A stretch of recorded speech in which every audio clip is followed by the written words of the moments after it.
Assalamualaikum warahmatullahi wabarakatuh. Alhamdulillahirabbil alamin wassalatu wassalamu ala asrofil anbiya'i wal mursalin sayyidina wa maulana Muhammadin wa ala alihi wa sahbihi ajmain amma ba'du. Rabbi shrah sadri wa yassir li amri wahlul 'uqdatam min lisani yafqahu qawli. Allahumma fashalli wa sallim wa barik ala sayyidina Muhammad wa ala ali sayyidina Muhammad. Alhamdulillah, puji syukur Bapak panjatkan kehadirat Allah Subhanahu wa Ta'ala atas segala limpahan nikmat, taufik dan hidayah, sehingga kita sama-sama dapat berkumpul melalui tatap maya via YouTube ini dalam pembelajaran bahasa Indonesia untuk kelas 9, dari kelas 9A, B, C, dan D, khususnya untuk SMP Al-Watoniyah 9 Jakarta. Salawat dan salam semoga tercurahkan kepada junjungan kita, baginda Nabi besar Muhammad Sallallahu Alaihi Wasallam, kepada para sahabat dan keluarga hingga yaumil kiamah. Dan insya Allah mudah-mudahan kita sekalian sebagai umatnya mendapatkan syafaat dari beliau Sallallahu Alaihi Wasallam. Amin ya rabbal alamin. Ya baik, anak-anakku semua, peserta didik dari kelas 9A, B, C, dan D, SMP Al-Watoniyah Sodriyah 9 Jakarta. Alhamdulillah pada kesempatan pertemuan hari ini kita dapat kembali bertatap via maya, via online, melalui media YouTube dalam pembelajaran bahasa Indonesia, karena kalian sudah memasuki bab yang keempat, yaitu mengenai buku fiksi. Setelah pertemuan kemarin, kalian sudah mencatat dan merangkum poin-poin penting dari buku fiksi, dan pertemuan hari ini Bapak akan mencoba menjelaskan, memaparkan materi-materi yang akan Bapak sampaikan melalui PowerPoint ini, melalui PJJ kita hari ini. Mudah-mudahan apa yang kita bahas bersama hari ini kalian dapat pahami. Boleh kalian silakan dibuka bukunya mengenai buku fiksi di bab yang keempat sebagai bahan pembelajaran, dan boleh ditambahkan ke dalam catatannya ya. Sebelum kita masuk kepada pembelajaran, alangkah baiknya kita berdoa dulu. Mudah-mudahan apa yang Bapak sampaikan nanti bisa kalian cerna semudah mungkin untuk pembelajaran mempersiapkan menghadapi ujian akhir semester yang akan diadakan 2 minggu dari sekarang ya. Mari kita sama-sama berdoa. Berdoa dimulai.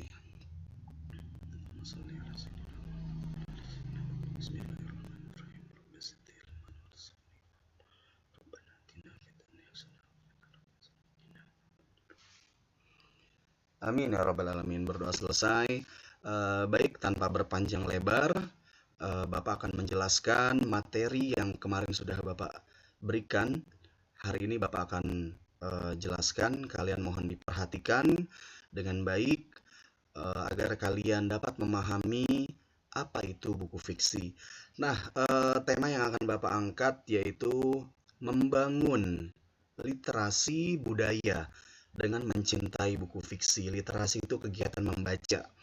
Ya, kita berdekatan dengan budaya-budaya dengan membaca yang terdapat di dalam buku fiksi. Oke, baik.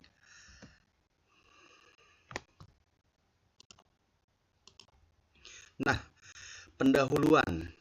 Ini ya, apa sih Bapak akan menyampaikan sebuah pertanyaan ya, sebuah pertanyaan sebagai rumusan masalah yang akan kita bahas pada pembelajaran hari ini. Apa sih buku fiksi itu? Atau kalian mungkin pernah dengar kata fiksi? Ya, misalkan kalau dalam sebuah sebuah karya sastra, entah itu film atau cerita-cerita yang lainnya, misalkan ada begini, cerita ini adalah fiksi atau fiktif belaka. Nah, berarti cerita yang dibuat, ya berarti tidak nyata atau cerita yang dibuat-buat. Tetapi walaupun cerita ini dibuat-buat, cerita ini mengacu fiksi ini mengacu pada kata fakta juga. Ada fakta juga di dalamnya, tetapi tidak 100%, tidak sepenuhnya fakta. Ya, ini tetap dibuat oleh seorang penulis dan juga pengarang dalam menciptakan buku fiksi ini. Nah, konsep fikirnya pasti kalian akan berpikir ya mengenai kata fiksi. Ya, pasti kalian akan berpikir ini kata kuncinya sebelum kita melanjutkan ke pembahasan-pembahasan berikutnya. Ya, oke langsung saja. Nah, ini ya definisi fiksi dalam karya sastra buku. Nah, jadi yang dimaksud di sini yaitu mengenai, nah di sini ya dalam karya sastra buku. Nah, jadi sebuah karya sastra. Oke, di sini aja. Nah, baik, Bapak akan bacakan. Kalian perhatikan ini ada pengertiannya. Bapak mengambil dari Wikipedia dan juga ada PDF-PDF yang Bapak gunakan di sini, gitu ya. Nah, jadi fiksi adalah sebuah cerita atau latar yang berasal dari imajinasi. Dengan kata lain, tidak secara ketat berdasarkan sejarah atau fakta. Fiksi bisa diekspresikan dalam beragam format, termasuk tulisan, pertunjukan langsung, film, acara televisi, animasi, permainan video, dan permainan peran. Ya, seni peran. Walaupun istilah fiksi ini awalnya lebih sering digunakan untuk bentuk sastra naratif, seperti novel, novela, cerita pendek, dan juga panggung sandiwara. Fiksi ini biasanya digunakan dalam arti paling sempit untuk segala narasi sastra. Karya fiksi merupakan hasil dari imajinasi kreatif seorang pengarang atau seorang penulis. Jadi, kecocokannya dengan dunia nyata biasanya diasumsikan oleh audiensnya. Kebenaran dalam karya fiksi tidak harus sejalan dengan kebenaran yang berlaku di dunia nyata. Misalnya, kebenaran dari segi hukum, moral, agama, logika, dan sebagainya. Sesuatu yang tidak mungkin terjadi di dunia nyata bisa saja terjadi di dunia fiksi. Nah, ini ingat kata kuncinya yang harus kalian pahami. Sesuatu yang tidak mungkin terjadi di dunia nyata bisa saja dijadikan secara nyata dalam dunia fiksi. Nah, jadi ada proses pembuatannya, ada proses pengadaannya oleh penulis ataupun pengarang, ya. Dengan demikian, fiksi umumnya tidak diharapkan untuk hanya menampilkan tokoh yang merupakan orang nyata atau deskripsi yang akurat secara faktual. Alih-alih konteks fiksi yang tidak persis berpatokan pada dunia, dalam dunia fiksi ini mungkin berlatar di dalam konteks mengatakan diri yang sepenuhnya terpisah dari dunia nyata. Suatu semesta fiksi yang mandiri, fiksi merupakan lawan kata untuk non-fiksi, yang tokoh-tokohnya memegang tanggung jawab untuk hanya menampilkan fakta sejarah dan faktual. Akan tetapi, perbedaan antara fiksi dan non-fiksi bisa menjadi tidak jelas, misalnya dalam sastra pasca modern. Nah, jadi bisa Bapak jelaskan apa dari maksud definisi ini? Nah, jadi fiksi ini sebuah cerita, ya, sebuah cerita yang diasumsikan berasal dari imajinasi pemikiran dari penulis atau seorang pengarang. Nah, jadi dia diimajinasikan tuh, ya. Nah, apa aja yang diimajinasikan? Nah, tadi di sini banyak ada tulisan-tulisan, nah termasuk dalam buku, ya. Lalu pertunjukan langsung, pertunjukan drama atau teater itu secara langsung tanpa adanya kamera, ya. Kalau dalam film itu sudah membawa kamera, sudah ada media yang disiapkan. Lalu ada acara-acara televisi seperti talk show, ya. Lalu acara-acara diskusi-diskusi misalkan, ya, yang membahas politik, ekonomi, dan lain-lain.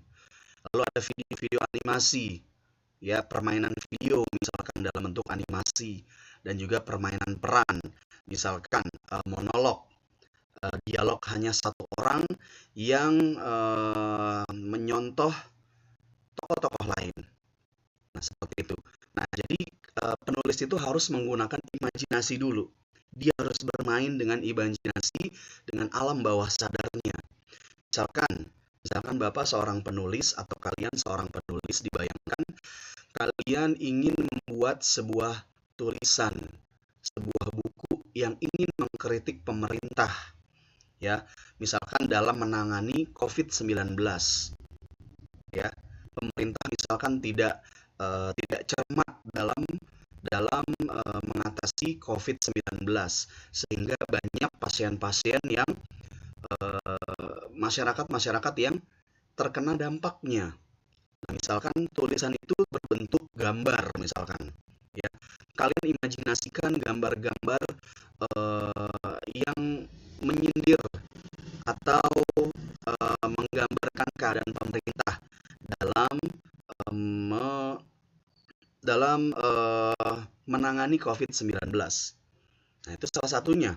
Nah, berarti itu di situ ada pertunjukannya atau ada animasinya berupa gambar. Nah, kalau hanya tulisan bagaimana, Pak?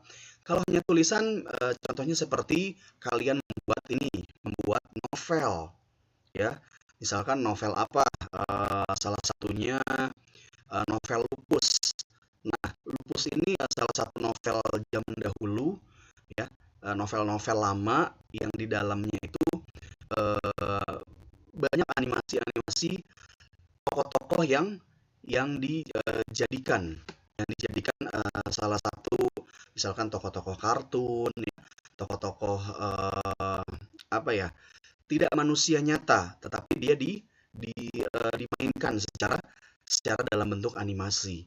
Ya, lalu ada novel lah, ya. Lalu ada cerita pendek antara novel dan cerita pendek dan juga di panggung sandiwara. Nah, kalau dalam sebuah tulisan karena kita membahasnya mengenai buku, ya berarti kita fokus kepada novel dan cerita pendek atau cerpen. Ya, misalkan novel-novel yang banyak unsur-unsur fiksinya di sana. Ya, misalkan apa ya, novel yang ada fiksinya itu salah satunya itu novel Harry Potter misalkan, ya. Ada buku novelnya Harry Potter tentang dunia sihir. Nah, itu salah satu termasuk buku fiksi karena penulisnya itu mengimajinasikan, ya, dunia sihir yang misalkan ada sapu terbang, ya, menggunakan objek sapu itu, jadi dia digunakan. Jadi imajinasi dari penulis dia bermain. Misalkan kalau ada novel selain Harry Potter, ya misalkan novel-novel tentang apa ya, seperti banyak cerita-cerita fantasinya karena dia berasalkan dari imajinasi dari penulis, ataupun juga cerita-cerita pendek, ya. Cerita pendek misalkan kamu seorang penulis cerita pendek dengan dikontrak oleh salah satu media selama 1 tahun misalkan. Nah, dalam 1 tahun itu satu bulannya itu kamu harus menciptakan cerita pendek sebanyak 5 cerita pendek, 5 judul atau 5 tema, ya, 5 tema cerita cerita pendek. Misalkan di bulan pertama kamu harus menciptakan tentang ideologi Pancasila, ya, tentang bagaimana masyarakat atau pemerintah apa ya, menerjemahkan Pancasila dalam kehidupannya.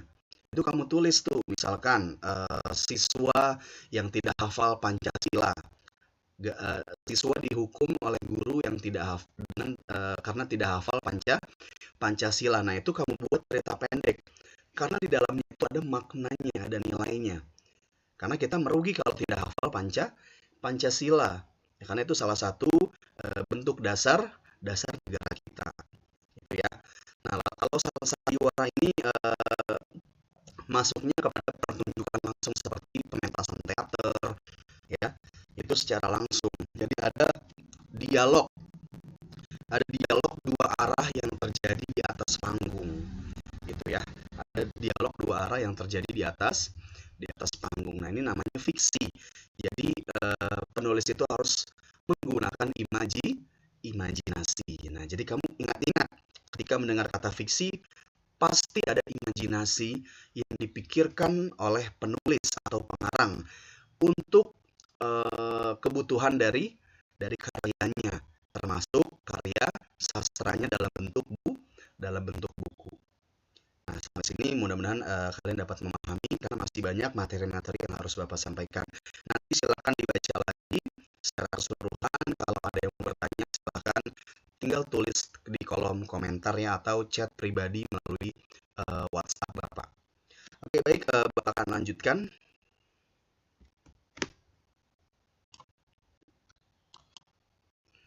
Nah, jadi ada perkembangannya nih. Ada perkembangannya ini salah satu karya fiksi di Indonesia.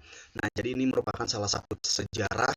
Bapak akan jelaskan sedikit ya mengenai karya fiksi yang ada di Indonesia. Nah, diperhatikan pertama kali sebuah karya fiksi yang masuk ke Indonesia merupakan karya novel terjemahan.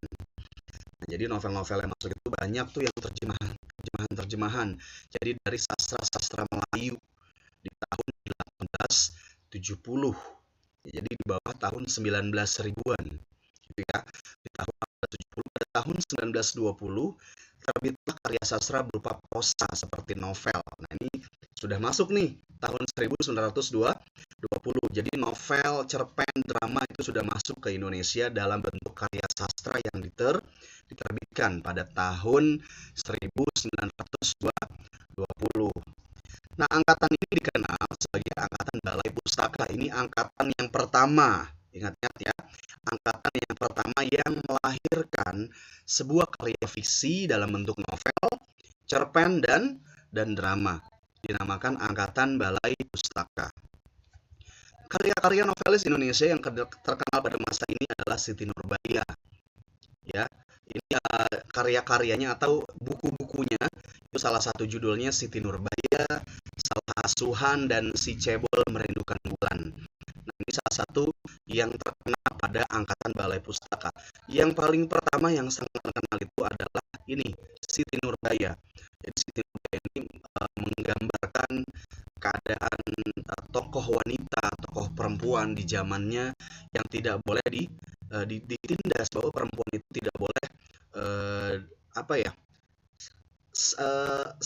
harus setara dengan laki-laki. Nah, jadi Siti Nurbaya ini berjuang atas nama perempuan. Jadi kalau kamu baca novelnya itu sangat sangat bagus banget ya, karena perjuangan seorang perempuan itu benar-benar dihargai dan diangkat dari novel ini gitu. Nah, lalu pada masa berikutnya muncul dengan angkatan Pujangga baru. Nah, jadi setelah angkatan Balai Pustaka muncullah angkatan Pujangga baru di tahun 1945. Mohon maaf, di tahun 1945. Nah, jadi namanya angkatan Pujangga baru sebagai reaksi keras sebagai sensor Balai Pustaka. Karya-karya yang terkenal pada masa ini adalah tenggelamnya kapal Van der Witch, Belenggu, dan Di Bawah Lindungan Ka'bah. Lalu muncul angkatan 45. Angkatan ini lebih realistik dibanding angkatan sebelumnya. Sastrawan terkenal pada masa ini adalah Hairil Anwar, Idrus, dan juga Trisno Sumarjo. Nah, ini tahun angkatan 5 atau angkatan Pujangga baru ya. Nah, lalu angkatan berikutnya angkatan 1950 sampai 60. Nah, ciri karya sastra dan angkatan ini didominasi oleh cerpen dan puisi. Nah, jadi di tahun 50 itu sudah masuk nih, puisi sudah masuk ya, dengan cerpen. Jadi karya fiksi itu bertambah lagi dengan adanya puisi. Pada angkatan ini muncul gerakan komunis di kalangan sastrawan yang bergabung di dalam lembaga kebudayaan rakyat atau Lekra yang berkonsep pada sastra, realisme, dan sosialis. Karya yang terkenal pada masa ini adalah seorang pengarangnya ada Muhtar Lubis, ada Ramadan Kiha, dan juga W.S. Rendra. Berikutnya datangnya di tahun angkatan tahun 66 sampai tahun 70 yang karya sastranya menganut aliran surrealis, arketipe, dan absurd. Nah, aliran-aliran ini termasuk aliran-aliran komunis, ya, karena dia memandang karya fiksi itu apa ya, terlihat khusus gitu ya, terlihat khusus dan absurd. Jadi apa ya, seperti tidak boleh apa ya, harus hati-hati dalam dalam menciptakannya, dalam menanggapinya. Nah, makanya di tahun 70 ini sastrawan-sastrawan itu sudah mulai redup sampai itu di tahun 80-an sampai tahun 90-an itu barulah muncul lagi sastrawan-sastrawan yang yang meningkatkan lagi karya-karya fiksinya yang ada di Indonesia. Nah, yang tadi Bapak bilang tahun 80 ini sudah muncul nih Taufik Ismail, Umar Khayyam. Ini pelopornya beliau ini Taufik Ismail ini salah satu dokter ya di dokter kesehatan dan dia senang menulis. Jadi dia menulis puisi itu dalam dasar melihat dari sisi kesehatan yang ada di Indonesia dari masyarakat-masyarakatnya sehingga tulisan-tulisan beliau itu sangat bervariasi sekali ya. Lalu dan terakhir itu di angkatan 2000-an ya. Angkatan 2000-an ini novelis yang terkenal yaitu Andrea Hirata yang menulis Laskar Pelangi dan juga sampai sekarang. Nah, itu jadi banyak seluruh novel-novel yang dimulai dari tahun 1920 sampai dengan tahun 2000 itu banyak sekali novel-novel yang muncul fiksi-fiksi yang luar biasa karena mereka semua menggunakan imajinasinya untuk membuat karya fiksi untuk Indonesia ya untuk masyarakat yang ada di sekitarnya pada masa itu. Oke, baik, kalian baca lagi nih, ini sekelumit sejarah, ya, sejarah dari perkembangan karya fiksi yang ada di Indonesia. Berikutnya, nah ini informasi yang tercantum dalam buku fiksi. Nah, yang pertama ada 1, 2, 3, 4, 5, dan 6. Nah, yang pertama itu fiksi adalah fiksi atau imajinasi yang berasal dari penulis. Kamu harus ingat, ciri-ciri yang paling utama adalah imajinasi yang berasal dari penulis. Lalu yang kedua, dalam fiksi harus ada kebenaran relatif atau tidak absolut. Nah, meskipun ini digunakan dengan imajinasi, tapi harus ada kebenarannya. Jadi penulis itu tidak sembarangan membuat karya. Dia dipikirkan dulu. Misalkan kalau sekarang kalian ingin membuat COVID-19 menakutkan, merugikan atau menakutkan misalkan. Lalu ada gambar misalkan manusia dengan keadaan sesak nafas misalkan. Nah, kamu berpikir dulu ya, jadi ada kebenarannya, ada COVID-nya. Nah, ini merugikan atau menakutkan. Jadi tidak absolut ya. Absolut itu tidak apa ya, tidak asal buat. Ya, tidak asal buat. Jadi harus ada kebenarannya.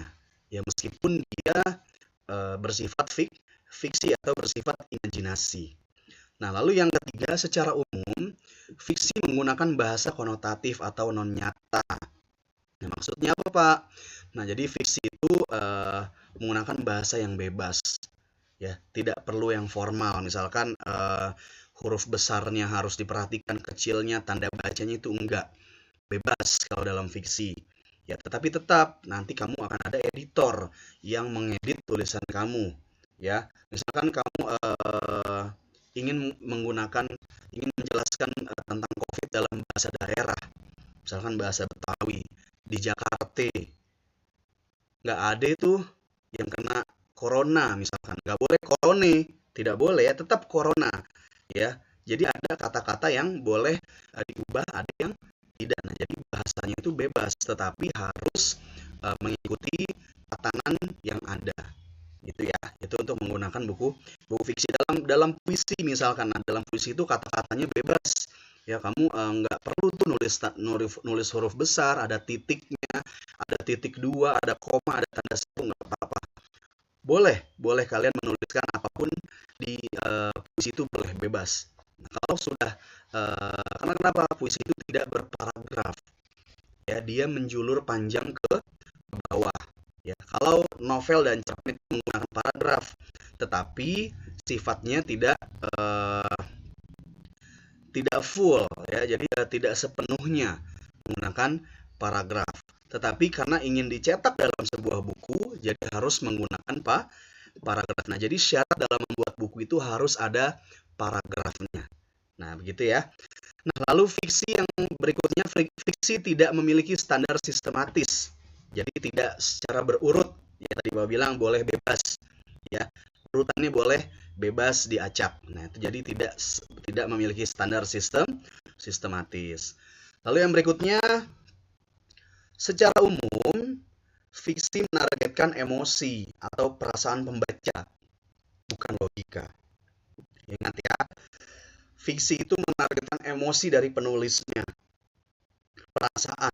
Jadi penulis itu atau pengarang harus bisa melihat, misalkan Bapak ingin menulis suatu tulisan, Bapak harus lihat nih, kira-kira tulisan Bapak dibaca oleh kalangan yang mana? Apakah untuk anak-anak kah, untuk orang tua, atau untuk para remaja misalkan. Nah, jadi harus dilihat tuh emosinya. Misalkan kamu menuliskan kata-kata ini, kata-kata yang dalam sekali, misalkan tentang buku Jatuh Cinta, ya, perjuangan laki-laki yang tidak dianggap misalkan. Kamu mencurahkan perasaan kamu kepada wanita tersebut. Nah, kita harus mempengaruhi pembaca bahwa laki-laki itu harus wanita itu, laki-laki itu kalau berjuang itu nggak main-main misalkan. Kamu harus lihat perasaan pembaca kamu, sehingga pembaca itu ikut masuk merasakan apa yang kita tulis di dalam buku tersebut, tidak menggunakan logika ya. Kalau menggunakan logika itu terlalu bebas, apa ya, terlalu terlalu padat gitu ya. Jadi kita harus mementingkan perasaan dan juga emosi dari si pendengar itu atau si pembaca. Nah, yang terakhir, dalam fiksi ada pesan moral atau komisi tertentu.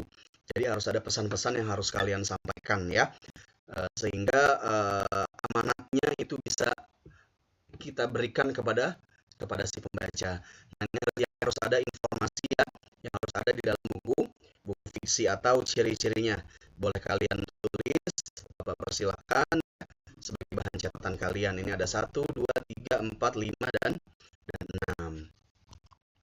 Nah, berikutnya nih, ada jenis-jenisnya. Ini salah satu jenis-jenisnya yang bisa kalian lihat. Yang pertama ada novel. Nah, ini kan novelnya tebal-tebal ya.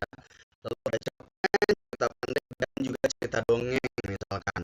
Kalau kalian suka berdongeng ya, ini fiksinya benar-benar fantasi banget nih, menghayalnya tuh luar biasa, tingkat tinggi gitu ya.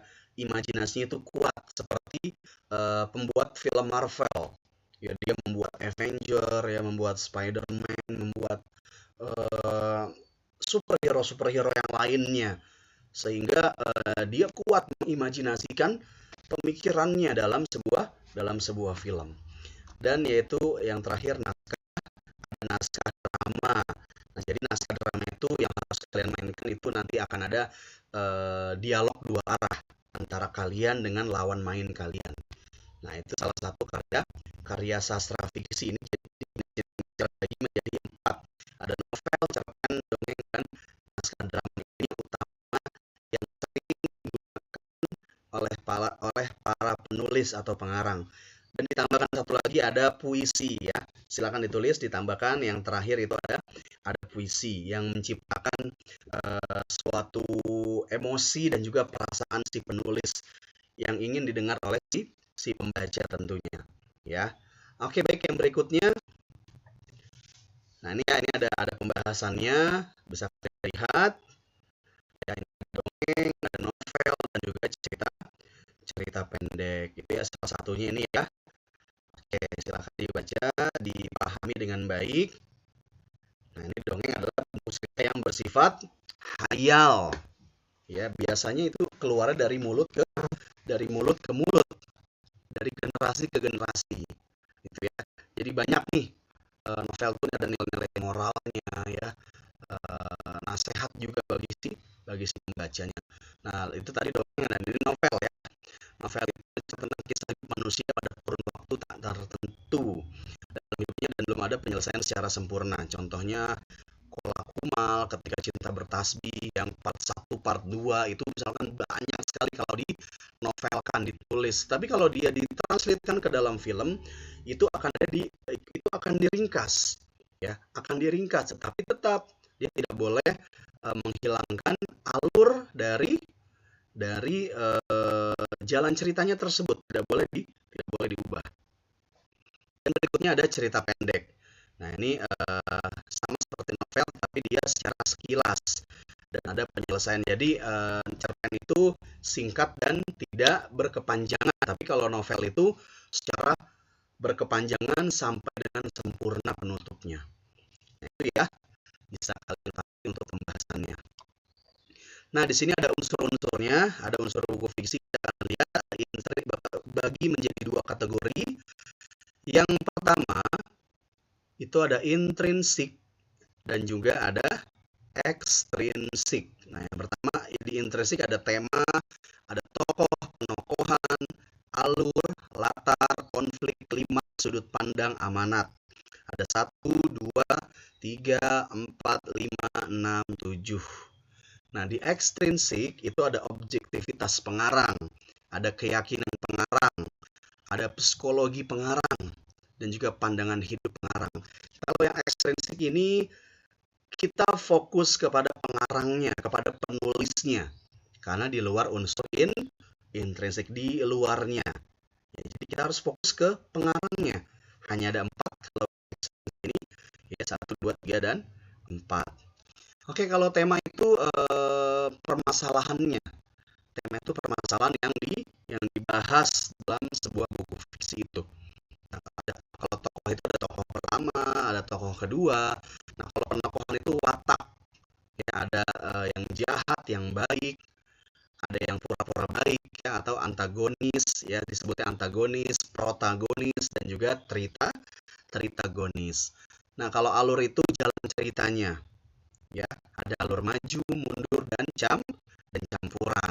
Nah, latar itu bagi juga menjadi 3. Ada latar waktu, tempat, dan juga suasana. Ya, ingat-ingat ya. Nah, ada konflik ini awal munculnya permasalahan dan sampai klimaks. Klimaks ini salah satu puncak permasalahannya. Ya, jadi ada konflik dan juga ada klimaks. Nah, sudut pandang di sini kita lihat bersama. Nah, sudut pandang ini, ya, anak-anakku semua, sudut pandang ini salah satu pengarang juga, alasan pengarang. Ya, misalkan sudut pandang orang pertama, misalkan pengarang itu ingin sekali menceritakan dirinya dalam cerita itu, tetapi dia menggunakan orang lain. Nah, jadi sudut pandang pertama orang kedua. Itu jadi pengarangnya diceritakan oleh orang lain. Tapi kalau misalkan kayak filmnya Raditya Dika. Raditya Dika itu penulisnya, sutradaranya juga misalkan. Tapi di film dia juga main sebagai peran utama. Nah, berarti sudut pandang orang pertama, sudut pandang pertama orang pertama. Jadi benar-benar dia yang melakukan, itu namanya sudut pandang. Dan yang terakhir itu amanat. Ada pesannya yang ingin disampaikan oleh si penulis atau si pengarang. Gitu ya, ada pesan-pesan khusus, pesan moral, nasihat yang ingin disampaikan ke dalam kepada masyarakat, kepada pembaca melalui buku fiksi yang dibuatnya, sebuah karya yang dibuat. Dan yang ekstrinsik ini kita bisa lihat ada objektivitas. Nah, objektivitas itu diri pengarang sendiri. Jadi pengarang itu berdasarkan objeknya. Nah, misalkan pengarang itu benar-benar menjadi kebutuhan menulis, misalkan Joko Anwar, Bapak kasih contoh. Joko Anwar itu menulis menulis Perempuan Tanah Jahanam. Nah, itu benar-benar objektivitas pengarang karena si pengarang itu ingin menguak, ingin memberitahu bahwa di desa tersebut ada perempuan yang dibuang begitu saja, yang menjadikan tanah di kampung itu menjadi jahanam, menjadi banyak malapetaka. Nah, itu jadi objektivitas si pengarang atau alasan-alasan pengarang dalam menulis cerita tersebut. Lalu keyakinan pengarang ditambah keyakinan. Berarti pengarang itu harus yakin dengan apa yang ditulisnya. Nah, lalu psikologi. Nah, di psikologi ini sudah masuk ke dalam dirinya, tentang pemikirannya, rasanya, ya. Lalu apa ya? Kebutuhan dia menjadi seorang penulis, misalkan dia cinta banget menjadi seorang penulis, gairah hidup dia, misalkan kalau dia tidak menulis dia sakit misalkan, itu merupakan salah satu psikologi. Dan juga pandangan hidupnya, pandangan hidup pengarang berarti dia ingin benar-benar berbagi informasi kepada masyarakat, kepada penonton, bahwa di desa ini benar-benar ada yang perlu kalian harus tahu. Ya, di desa ini nggak main-main, desa terpencil, penduduknya masih banyak yang primitif, ya, yang jauh dari listrik dan internet misalkan. Tapi ada masalah mungkin rupanya di dalam kampung ini, itu jadi harus ada pandangan hidupnya. Nah, ini merupakan salah satu unsur-unsur buku fiksi, ya. Oke, nanti kalian pelajari lagi untuk buku fiksi ini, untuk unsur-unsur terutama ini, ya, pengertian nanti kalian lihat di buku, untuk kalian lihat di buku sebagai bahan pembelajaran kalian. Nah, berikutnya ada struktur teks buku fiksi. Nah, di sini ada 6, ya, ada abstrak, orientasi, evaluasi. Mohon maaf, ada abstrak, orientasi, komplikasi, evaluasi, resolusi, dan juga koda. Nah, Bapak akan jelaskan satu persatu. Lihat, abstrak yaitu bagian yang berisi sebuah cerita singkat dari cerita keseluruhan atau berisi cerita inti sebuah teks cerita fiksi. Bagian ini bersifat opsional, boleh ada, boleh tidak. Nah, jadi abstrak itu cerita singkat seperti sinopsis, ya, cerita sinopsis. Boleh ada, boleh tidak, tapi sebaiknya bagaimana, Pak? Sebaiknya harus disertakan. Kenapa? Karena agar penonton itu tidak meraba-raba ceritanya. Ketika kalian menyajikan abstrak, itu menjadi salah satu pemikat antara misalkan kalian menciptakan sebuah film, ya, atau buku fiksi, ya, atau menciptakan sebuah novel. Nah, kalian ada pesan abstraknya di depan, misalkan buku ini mengisahkan seorang laki-laki yang bla bla bla bla bla dengan bla bla bla bla bla bla, apakah dan akankah ini, itu pasti akan membuat pembaca itu penasaran.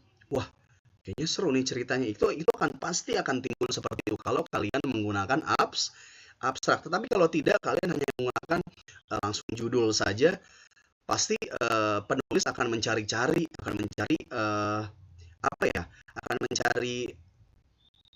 abstraknya, ya, apakah misalkan ada di depan atau di belakang. Tapi kalau misalkan tidak ada abstraknya, itu menjadi nilai kurang. Jadi sebaiknya disertakan abstraknya ketika kalian menulis, ketika kalian menjadi seorang pengarang ingin menuliskan sebuah karya, itu ya. Jadi harus ada abstraknya. Lalu yang berikutnya ini orientasi. Bagian ini menjelaskan tentang tema, latar belakang tema, serta tokoh dalam novel. Bagian ini biasanya terletak pada bagian awal cerita dan menjadi penjelas dari cerita fiksi dalam novel. Misalkan, orientasi ini suatu pandangan awal dalam cerita tersebut. Kalau misalkan di buku, misalkan judul novelnya misalkan laki-laki yang tidak dianggap, gitu. Nah, orientasi bagaimana kalian menceritakan diri kalian sendiri, penulis. Aku seorang laki-laki berusia sekian tahun, misalkan 25 tahun. Aku dari keluarga yang sederhana. Orang tuaku hanya kuli angkut di pasar dan ibuku hanya ibu rumah tangga. Kehidupanku sangat begini-begini, tapi aku sangat begini-begini. Nah, itu namanya orientasi. Jadi pengenalan tokoh dulu, pengenalan suasana yang menjadi penjelas dari cerita tersebut sebelum masuk ke dalam komplikasi, ya, sebelum masuk kepada komplikasi dan juga evaluasi. Nah, setelah kalian sudah menjelaskan orientasi di awal-awal cerita, lalu nanti masuk ini komplikasi, bagian yang berisi tentang permasalahan yang mulai dihadapi para tokoh. Nah, jadi ada masalah-masalah, masalahnya meningkat. Masalah ini selesai, belum selesai ada lagi masalah. Belum selesai ada lagi masalah. Belum selesai ada lagi. Jadi permasalahannya meningkat yang dihadapi oleh tokoh. Nah, itu namanya komplikasi. Begitu ya. Setelah itu ada evaluasi, yaitu bagian dari cerita yang tentang pembahasan, pemecahan atau penyelesaian masalah. Nah, jadi setelah masalahnya meningkat, memuncak, itu ada solusinya. Ada tokoh lain yang berupaya membantu si tokoh utama tersebut. Tokoh ini yang dirundung masalah tersebut. Nah, itu di bagian evaluasi ya. Kalau misalkan dalam tokoh seperti itu, kalau dalam buku itu misalkan diceritakan tuh misalkan novel ya, puncaknya di sini, misalkan puncaknya laki-lakinya dihina, misalkan dihina, kehidupannya, orang tuanya dihina juga. Nah, lalu itu klimaksnya tuh ya, itu klimaksnya laki-lakinya benar-benar sakit hati ya, tetapi dia nggak balas, hanya sabar, lalu tetap laki-lakinya menjalankan kehidupan. Itu masalahnya turun. Nanti misalkan ada tokoh lain, wanita lain yang menjadi penyemangat. Nah, itu pada saat itu itulah namanya evaluasi, pembahasan pemecahan masalah yang diselesaikan. Sampai adanya nanti resolusi, yaitu berisi inti pemecahan masalah dari masalah yang dihadapi para tokoh. Dan yang terakhir itu bagian amanatnya atau penyelesaiannya. Nah, ini untuk pembahasannya dari strukturnya ya, struktur buku fiksi. Nah, nanti kalian baca lagi satu persatu, kalian baca lagi sedetail mungkin, agar nanti pada saat UAS kalian dapat menjawab soal-soal dari buku fiksi ini. Nah, lalu yang berikutnya, nah ini ada kaidah kebahasaan yang terakhir. Nah, yang terakhir tadi ya, sebelum Bapak tutup. Nah, kita lihat dulu di sini. Nah, kita lihat dulu sebentar.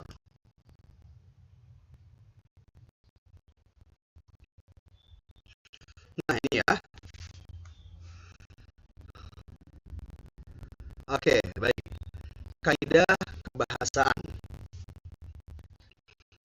Adapun kaidah atau tata bahasa dalam teks cerita fiksi ya, mohon maaf ini tipe. Itu ada tiga. Nah, ada metafora, ini ada makna kiasnya. Ada metonimia dan simile. Perhatikan, metafora itu perumpamaan yang sering digunakan untuk membandingkan sebuah benda atau menggambarkan secara langsung atas dasar sifat yang sama. Nah, jadi kalau dalam sebuah fiksi ada perbandingan yang dibandingkan ketika penulis itu berimajinasi. Misalkan dia membandingkan dengan dunia nyata dengan dunia yang tidak nyata. Misalkan kalau COVID itu di dunia tidak nyata, di dalam dunia kartun misalkan. Ya. Apakah COVID itu berbentuk kartun ketika nanti dianimasikan ataukah tidak? Nah, kalau misalkan di dalam bentuk kartun, oh berarti COVID ini salah satu virus buatan, gitu ya, yang tidak terjadi secara alami. Nah, jadi harus ada perbandingan tuh, perbandingan suatu benda. Lalu yang berikutnya, metonimia, yaitu gaya bahasa yang menggunakan kata tertentu digunakan sebagai pengganti kata yang sebenarnya, tapi penggunaannya hanya pada kata yang memiliki pertalian yang begitu dekat. Ini merupakan satu gaya bahasa. Ya, gaya bahasa yang digunakan itu harus benar-benar gaya bahasa yang nyaman. Ya, sebagai kata, misalkan kata orang ya, ada nama, misalkan namanya Alex. Ya, Alex. Nah, Alex itu harus diganti dia atau ia. Ya, jadi ada pergantian gaya bahasa yang digunakan dalam misalkan pertemanan ya, misalkan pertemanan. Lalu bahasa yang digunakan itu harus diganti, Jadi metonimnya ini membahas mengenai gaya bahasa yang digunakan dalam buku fiksi tersebut. Lalu yang terakhir itu simile, persamaan. Bisa kalian baca, ini digunakan sebagai perbanding yang bersifat eksplisit dengan maksud menyatakan sesuatu hal dengan hal lainnya. Misalnya seumpama, selayaknya, laksana. Nah, ini sebagai kata kias. Ya, misalkan ada di novel atau ada di puisi, misalkan wanitaku laksana bidadari yang turun dari langit. Nah, jadi itu kalian melebih-lebihkan kata, ya, persamaan gitu ya.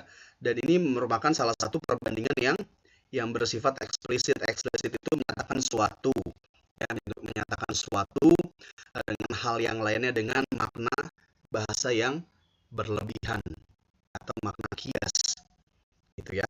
Nah, ini salah satu kaidah kebahasaan yang terdapat dalam cerita fiksi atau dalam buku fiksi. Ya, sudah selesai dari apa yang Bapak jelaskan dari slide pertama dengan sampai slide ke akhir. Mudah-mudahan apa yang Bapak sampaikan bisa kalian pahami, dibaca lagi dengan baik, dengan benar, ya, disimak lagi apa yang Bapak sampaikan, dibaca lagi di buku kalian, ya. Jika ada persamaan atau perbedaan nanti akan Bapak coba jelaskan lagi, ya, ketika tatap muka secara langsung. Jadi pada intinya literasi budaya itu cara membaca, ya, bagaimana kita selaku masyarakat Indonesia dapat membaca, ya, membangun budaya membaca dengan menyertai buku fiksi. Buku fiksi itu buku-buku yang penuh dengan hiburan, novelnya, cerpennya, dongengnya, puisinya. Lalu misalkan ada lagi komiknya dengan disertai gambar, itu sudah divariasikan seunik mungkin agar kenapa? Agar kita selaku masyarakat, selaku pembaca itu tertarik membaca. Nah, nanti di semester berikutnya akan ada non fiksi. Nah, ini lebih serius lagi kalau non fiksi, ya. Jadi kalian dikenalkan dulu dengan teknik membaca dengan variasi buku fiksi yang sudah divariasikan, yang sudah diubah agar kalian membacanya dengan enak, ya, dengan nyaman, karena buku fiksi itu menyenangkan. Pada hakikat dasarnya buku fiksi itu menyenangkan karena berbau imajinasi yang tidak ada di dunia nyata. Oke, baik, terima kasih atas segala perhatiannya yang sudah menyaksikan video ini. Bapak harap apa yang Bapak sampaikan dapat kalian pahami dengan baik, dan mudah-mudahan kalian dalam keadaan sehat semua, ya, sehat walafiat. Bapak mohon undur diri, mohon pamit. Terima kasih. Mudah-mudahan kita semua sehat semua dan dapat bertemu nanti di tahun ajaran baru di sekolah. Mudah-mudahan kita bisa bertatap muka di sekolah, berkumpul bersama lagi.